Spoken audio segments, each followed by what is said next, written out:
Given that you're now in IBM, are there any other entrenched leaders in technology that are, to use one of your terms, inevitable, in the same way that Coke and Gillette were? For example, is Google inevitable?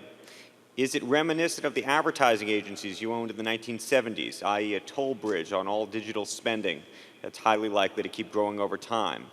What are the one or two things about Google, for example, that you think are real risks? And what about Apple? Well, those are extraordinary companies, obviously. And they're both huge companies. They make lots of money. They earn fantastic returns on capital. They look very tough to dislodge where they have their strengths.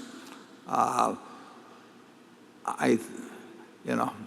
would not be at all surprised to see them be worth a lot more money 10 years from now, but I wouldn't want to buy either one of them. I do not get to the level of conviction that would cause me to buy them, but I sure as hell wouldn't short them either. Charlie? Well, I think we can fairly say that other people will always understand those two companies better than we do. We have the reverse of an edge, and we're not looking for that.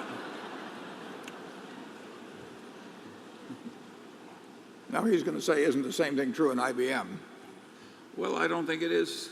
I think IBM is easier to understand. Yeah.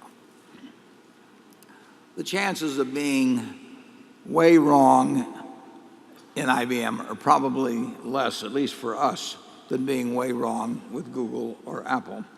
But that doesn't mean that the latter two companies aren't going to do, say, far better than IBM. I mean, but we wouldn't have predicted what would happen with Apple 10 years ago. And it's very hard for me to predict, what will happen with the next 10 years. There's certainly, they've come up with these brilliant products. There's other people trying to come up with brilliant products, and I just don't know how to evaluate the people that are out there working either in big companies or in garages that are trying to think of something that will change the world the way they have changed it in recent years.